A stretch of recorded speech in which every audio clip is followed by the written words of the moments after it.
Alors, le test d'hypothèse de la nullité de la pente de la droite de régression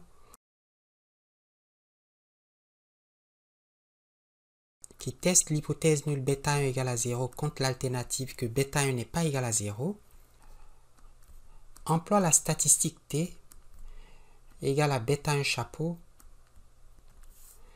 moins la valeur du paramètre bêta 1 sous l'hypothèse nulle divisé par l'erreur standard de bêta 1 chapeau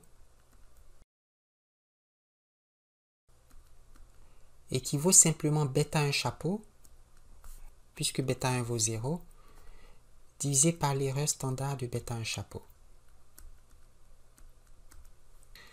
Et on a vu que ce T suit une loi de Student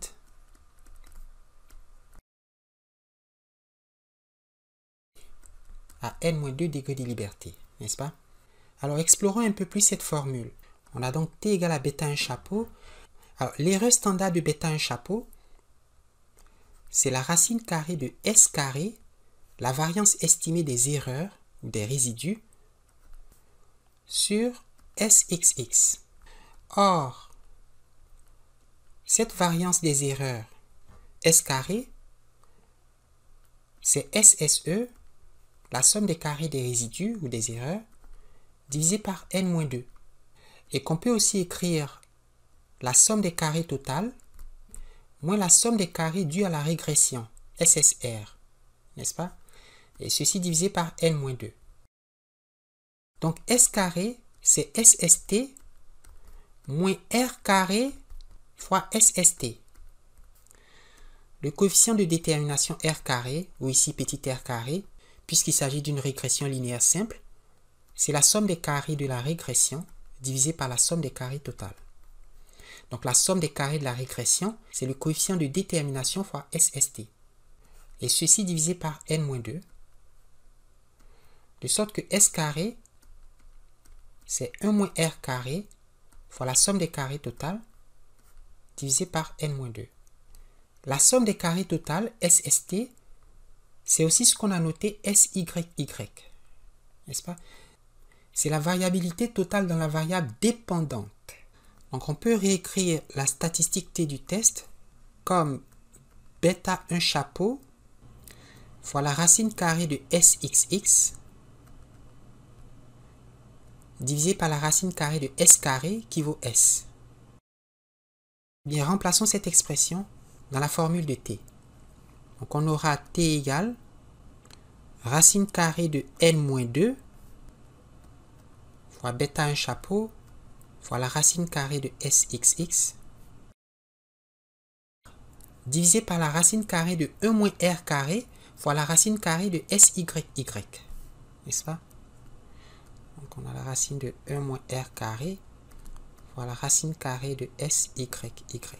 Or, on a vu que bêta 1 chapeau fois la racine carrée de SXX divisé par la racine carrée de SYY, eh bien c'est le coefficient de corrélation estimé de Pearson. Donc partout où je vois bêta 1 chapeau fois racine de SXX divisé par racine de SYY, je peux écrire petit r. Et donc ceci vaut petit r. Et par conséquent, l'indice T vaut petit r fois la racine carrée de n-2 divisé par la racine carrée de 1 moins R carré. Petit r fois la racine carrée de n-2 divisé par la racine carrée de 1 moins R carré. On a donc obtenu une autre formule pour la statistique T du test d'hypothèse qui regarde si la pente de la droite de régression est nulle contre l'alternative qu'elle ne l'est pas. Et cette formule s'écrit R fois racine de n-2 sur racine de 1 moins R carré. Et cette statistique suit encore une loi T de Student à n-2 degrés de liberté. Et vous voyez que cette formule est très intéressante. Elle fait voir que tester l'hypothèse que bêta 1 égale à 0 est équivalent à tester l'hypothèse que le coefficient de corrélation entre x et y égale à 0. C'est un test de corrélation. Un test d'hypothèse sur la pente de la droite de régression est équivalent à un test de corrélation simple, n'est-ce pas? Je vais l'indiquer donc. en écrivant qu'avec cette statistique, on teste l'hypothèse nulle H0, que le coefficient de corrélation ρ entre les variables x et y est nul, contre l'alternative que le coefficient de corrélation n'est pas égal à 0. Et si ce résultat vous étonne, si vous êtes choqué, eh bien ne le soyez pas puisqu'on a vu que le coefficient de corrélation ρ est lié à la pente de la droite de régression bêta 1 dans une relation linéaire positive qui dit que ρ est égal à bêta 1 fois une quantité qui est le rapport des écarts types des variables x et y. Donc, écrire que bêta 1 est égal à 0 équivaut, n'est-ce pas, équivaut à dire que ρ est égal à 0. Donc, je vais écrire que c'est vrai parce que ρ est égal à bêta 1 fois écart type de x sur écart type de y, de sorte que ρ est égal à 0 si et seulement si bêta 1 est égal à 0. Que se passe-t-il si on élève au carré la statistique t? T carré, c'est bien sûr r carré fois n-2 divisé par 1 moins r carré, n'est-ce pas? Qu'on peut aussi écrire r carré divisé par 1 moins r carré sur n-2 ou encore r carré divisé par 1, le tout divisé par 1 moins r carré divisé par n-2. Alors, je peux multiplier le numérateur et le dénominateur par la somme des carrés totales, SST, n'est-ce pas? Vous vous souvenez, dans l'analyse de la variance, on a vu trois sommes. La somme des carrés dus à la régression, la somme des carrés dus aux erreurs et la somme des carrés totales. Et on sait que la somme des carrés qui provient de la régression, c'est le coefficient de détermination R carré multiplié par la somme des carrés totales.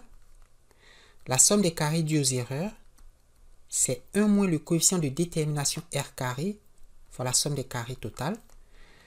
Et la somme des carrés totales, c'est la somme des carrés de la régression plus la somme des carrés des erreurs.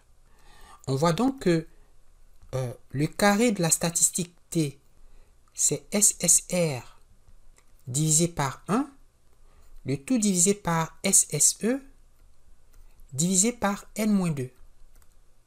Or, ceci correspond, mes amis,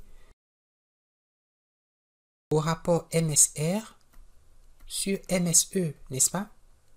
C'est la somme des carrés de la régression divisée par le nombre de degrés de liberté, ici 1, pour le numérateur, et la somme des carrés des erreurs divisée par le nombre de degrés de liberté de cette somme, ici n-2. Donc c'est SSR sur degrees of freedom de SSR sur SSE divisé par le nombre de degrés de liberté, les degrees of freedom de SSE. Et ça, c'est la statistique F de Fisher-Snedecor.